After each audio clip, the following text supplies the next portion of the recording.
ഇന്നലെ ടീനേജ് കുട്ടികൾക്കായിട്ടുള്ള ഒരു ലീഡർഷിപ്പ് ക്യാമ്പിലായിരുന്നു ഞാൻ. ഒരു 75ഓളം കുട്ടികളുമായിട്ട് ഒരു ദിവസം മുഴുവൻ നിറഞ്ഞു നിൽക്കുന്ന ഒരു പ്രോഗ്രാം ഒരു 6 മണിക്കൂറോളം കുട്ടികളുമായിട്ട് സ്പെൻഡ് ചെയ്യാൻ അവസരം കിട്ടി.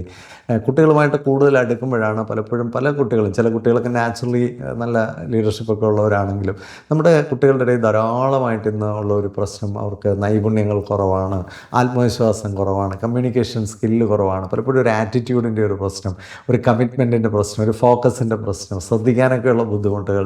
എങ്ങനെയാണ് ഇതിനെയൊക്കെ നമുക്ക് കുട്ടികളിലൊന്ന് മാറ്റിയെടുക്കാനായിട്ട് പറ്റുന്നത്? ഇതിനൊക്കെ എന്ത് പരിഹാരങ്ങൾ നമുക്ക് സമൂഹത്തിൽ കൊണ്ടുവരാൻ പറ്റും? എങ്ങനെയാണ് ഇത്തരം കാര്യങ്ങളെ നമുക്ക് റിവേഴ്സ് ചെയ്ത് കൊണ്ടുവന്ന് നമ്മുടെ കുട്ടികളെയൊക്കെ പവർഫുൾ ആക്കാൻ കഴിയുന്നത്? അതിനെക്കുറിച്ചാണ് ഈ വീഡിയോ സംസാരിക്കുന്നത്.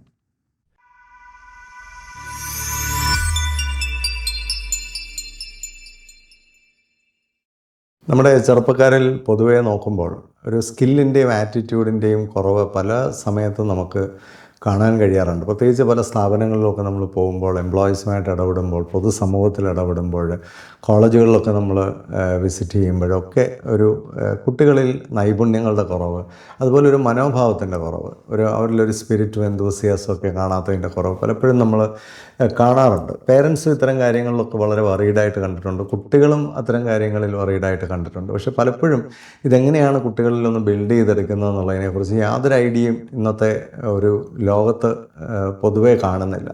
ഇന്നലെ ഞാൻ കോട്ടയത്ത് ഒരു 75 ടീനേജ് കുട്ടികളുമായിട്ടുള്ള ഒരു ക്യാമ്പ് ലീഡ് ചെയ്യായിരുന്നു. കോട്ടയം റോട്ടറി ക്ലബ്ബാണ് ആ ക്യാമ്പ് നടത്തിയത്.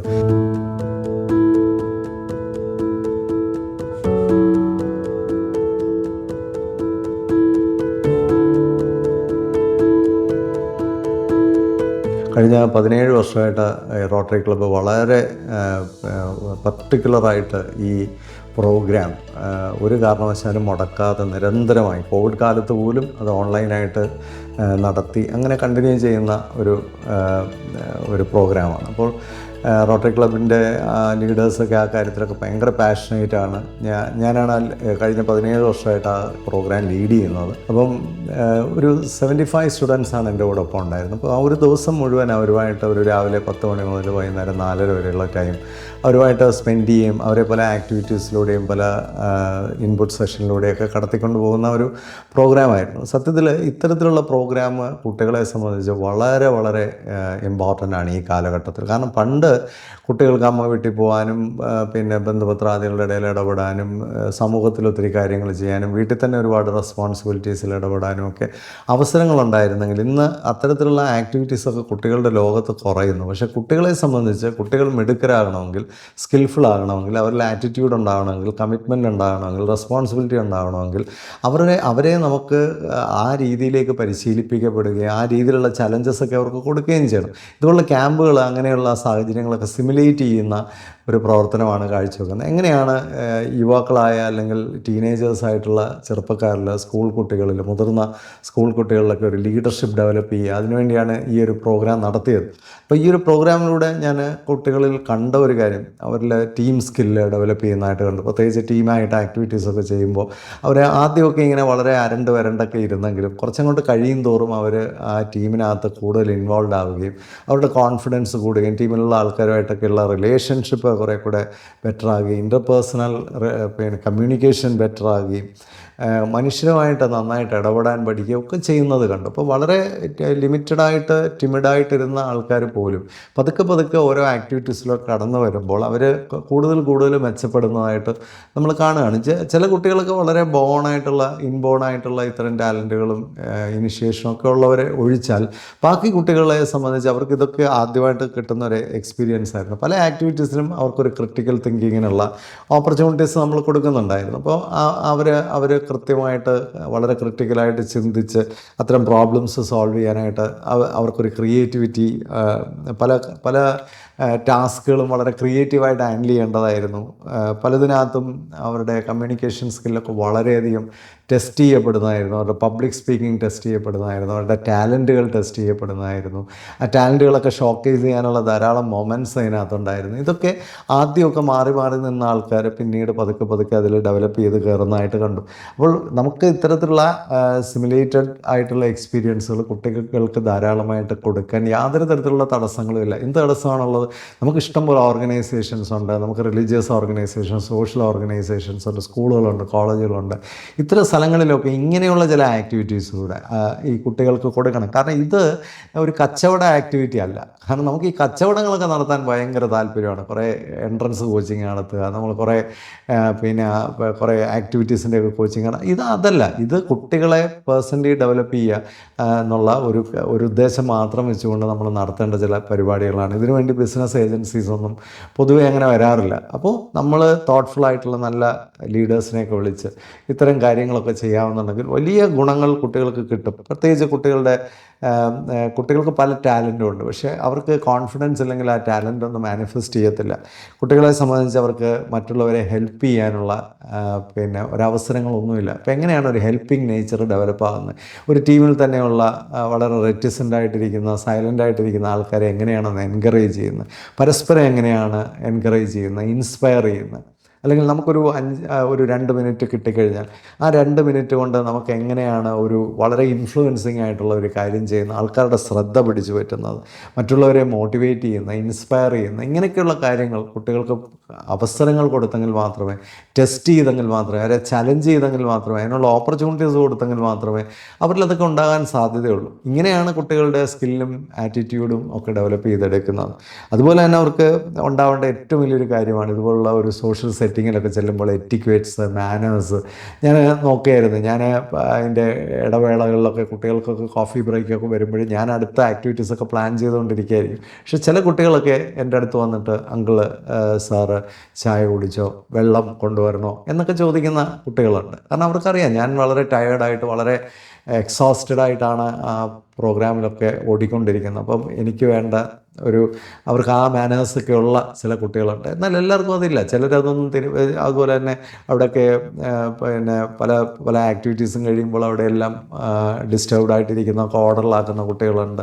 വലിച്ചുവാരി എറിഞ്ഞിരിക്കുന്ന സാധനങ്ങളൊക്കെ എടുത്ത് ഡസ്റ്റ്ബിന്നിൽ കൊണ്ട് വെക്കുന്ന കുട്ടികളുണ്ട്. എന്നാൽ വളരെ അലക്ഷ്യമായിട്ട് മുട്ടായിയുടെ കടലാസൊക്കെ പൊതിയൊക്കെ അവിടെ വലിച്ചെറിയുന്ന കുട്ടികളുണ്ട്.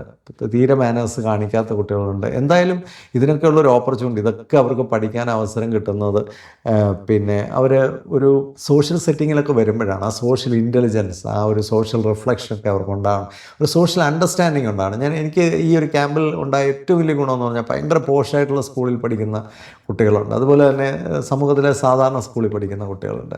ഈ കുട്ടികൾക്കൊക്കെ അങ്ങോട്ടും ഇങ്ങോട്ടും ആ തുടക്കത്തിലുണ്ടായിരുന്ന ആ ഒരു ഇൻഹിബിഷനൊക്കെ മാറിയിട്ട് അവർ പരസ്പരം ഭയങ്കരമായിട്ട് റെസ്പെക്റ്റ് ചെയ്യുന്നുണ്ട്. കാരണം ചില കാര്യങ്ങളൊക്കെ വരുമ്പോൾ സമൂഹത്തിലെ ആ താഴെ തട്ടിൽ നിൽക്കുന്ന കുട്ടികളുടെയൊക്കെ ഒരു കാലിബർ ചില സമയത്ത് വളരെ എക്സെപ്ഷണലാണ്. ചില കാര്യങ്ങളിലൊക്കെ ഈ പറയുന്ന സ്കൂളിലേക്ക് കുട്ടികൾ ഒരു പ്രസൻറ്റേഷനൊക്കെ വരുമ്പോൾ ചിലപ്പോൾ അവർ മുന്നിട്ട് നിൽക്കും. പക്ഷെ ഓരോ കാര്യത്തിലും പരസ്പരം ഒരുമിച്ച് നിൽക്കുമ്പോൾ, അല്ലെങ്കിൽ നമ്മളെ സമൂഹത്തിൽ എല്ലാവരും കൂടെ ഒരുമിച്ച് നിൽക്കുമ്പോൾ നമുക്കൊരു ടോട്ടാലിറ്റി അല്ലെങ്കിൽ ഒരു ഭയങ്കര മൈറ്റ് ഫീൽ ചെയ്യുന്നുണ്ടെന്നുള്ളത് അവസാനമൊക്കെ ആയപ്പോഴത്തേക്ക് ആ കുട്ടികളെല്ലാം തിരിച്ചറിയുകയാണ്. എന്തൊരു വലിയ റെസ്പെക്റ്റാണ് അങ്ങോട്ടും ഇങ്ങോട്ടും കുട്ടികൾ തമ്മിലുണ്ടാകുന്നത്. എല്ലാവരും എല്ലാവരും ഒരൊറ്റ ടീമായിട്ട് മാറുന്നതാണ് പിന്നീട് കാണുന്നത്. അപ്പോൾ ഇതിനൊക്കെയുള്ള അവസരങ്ങൾ എങ്ങനെയാണ് കുട്ടികൾക്ക് കിട്ടുന്നത് വെച്ചാൽ ഇതുപോലുള്ള സാഹചര്യങ്ങൾ നമ്മൾ ഉണ്ടാക്കി കൊടുക്കണം. എനിക്ക് തോന്നുന്നത് ഈ പല പള്ളികളിലൊക്കെ ഞാൻ കാണുന്നത് ചുമ്മാ കിടന്ന കുട്ടികൾ ചാടുകയാണ്, കുറേ മ്യൂസിക് ഇട്ടിട്ട്. അതൊന്നും അല്ല യഥാർത്ഥത്തിൽ ആവശ്യം. കുട്ടികളുടെ ആറ്റിറ്റ്യൂഡും സ്കില്ലും ഒക്കെ ഡെവലപ്പ് ചെയ്യാൻ പറ്റുന്ന ഇൻപുട്സും ആക്ടിവിറ്റീസും ഒക്കെ കറക്റ്റായിട്ട് കൺട്രോൾ ചെയ്ത് നല്ല ക്യാമ്പുകളൊക്കെ കുട്ടികൾക്ക് വേണ്ടി നടത്തിയാൽ, ഒരു സ്റ്റേ-ഇൻ ക്യാമ്പുകളൊക്കെയാണ് ഏറ്റവും നന്നായിരിക്കും. ഞാൻ മിഡിൽ ഈസ്റ്റിലൊക്കെ കാണുന്ന കുട്ടികൾ സത്യം പറഞ്ഞാൽ അവർക്കൊന്നും ഒരു ലൈഫ് സ്കില്ലും പല കുട്ടികൾക്കും ഇല്ല.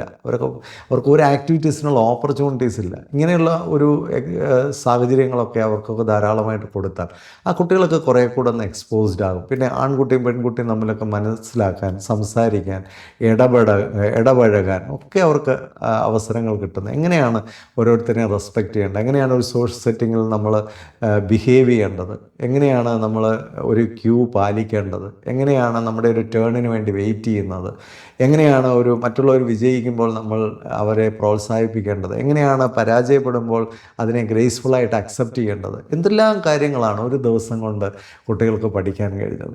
ഇങ്ങനെയുള്ള സാഹചര്യങ്ങൾ തീർച്ചയായിട്ടും നിങ്ങളുടെയൊക്കെ കുട്ടികൾക്ക് അത്ര എക്സ്പീരിയൻസുകൾ കൊടുക്കാനായിട്ട് പേരൻസൊക്കെ മുൻകൈ എടുക്കണം. അവനവൻ്റെ മക്കളുടെ കാര്യവും നമ്മുടെ മക്കളുടെ കൂട്ടുകാരായിട്ടുള്ള കുട്ടികൾക്ക് വേണ്ടിയൊക്കെ നമ്മൾ ഇറങ്ങിത്തിരിക്കുമ്പോൾ ഇത്തരം സംഭവങ്ങളൊക്കെ ധാരാളമായിട്ട് സമൂഹത്തിൽ നടക്കുകയും നമ്മുടെ കുഞ്ഞുങ്ങൾ ഡെഫിഷ്യൻസി ഉള്ളവരായിട്ട് ഫിനിഷ് ചെയ്യപ്പെടില്ല എന്നുള്ളതാണ് എൻ്റെ ഒരു അഷുറൻസ്.